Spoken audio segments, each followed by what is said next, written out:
আসসালামু আলাইকুম ভাই। কেন কয়েল গেছে গা? কয়েল বাঁধাইতে কত টাকা খরচ হইব? জি 700 টাকা করে 700।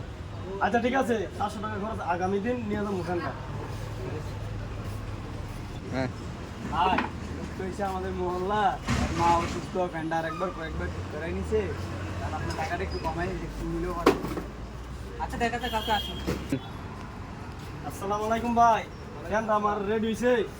রেডিসে বলতে ভাই আমি শুনছি দোকানে আর অনেকে বলছে যে আপনি আপনার মার্জিনও ফ্যানটা রেডি করছেন। জি জি এটা শুনে খুব খারাপ লাগছে, কষ্ট লাগছে আপনার লেগে।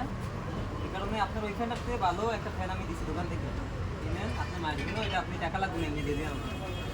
ভাই, আপনি আমাকে ঋণী করে দিলেন। দিন না ভাই, দোয়া করবেন। ঠিক আছে তাহলে আসুন। তাইলে ভাই ভালো মানুষ এখনো আছে। আচ্ছা। তাইলে তাইলে আপনাকে অসংখ্য ধন্যবাদ। আপনি আমার মায়ের জন্য একটা ফ্যান দিছেন। দোয়া করবেন। জহির ভাইয়ের দোকানে থেকে আমার মায়ের জন্য একটা ফ্যান দিছে গাইস। আপনারা সবাই জহির ভাইয়ের জন্য দোয়া করবেন।